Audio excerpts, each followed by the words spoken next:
2017 সালের পর থেকে 10 লাখেরও বেশি রোহিঙ্গা কক্সবাজারে আশ্রয় নিয়েছে। এখনও একজনকেও ফেরত পাঠানো যায়নি। উল্টো সীমান্তের ওপারে বাংলাদেশে ঢোকার অপেক্ষায় আছে আরও হাজারো Rohingya.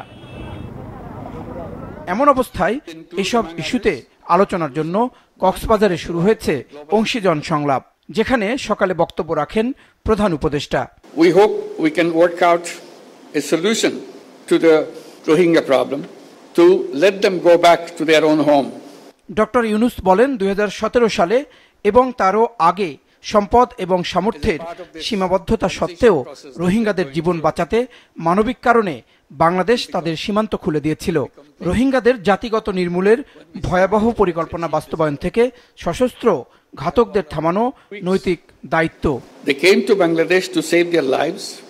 Unfortunately, the barbaric attack and persecution still persists.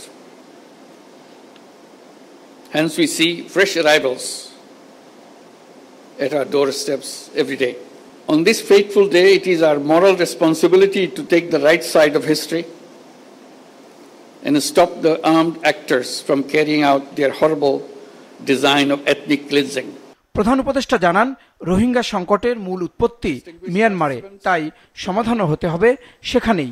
We urge upon Myanmar government and de facto authorities in Rakhine to constructively engage in dialogue with the Rohingyas to promote reconciliation among themselves, restore rights of the Rohingyas and facilitate their speedy repatriation back to their homes.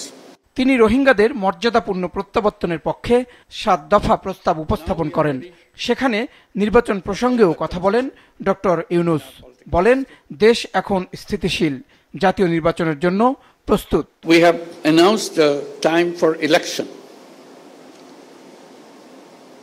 It's just about a year back, we had the uprising mixed with the killing spree.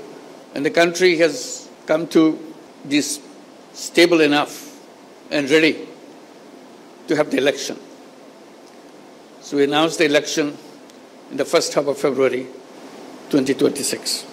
কক্সবাজারে stakeholders dialogue on the Rohingya situation নামে এই সংলাপ চলবে আগামীকাল পর্যন্ত।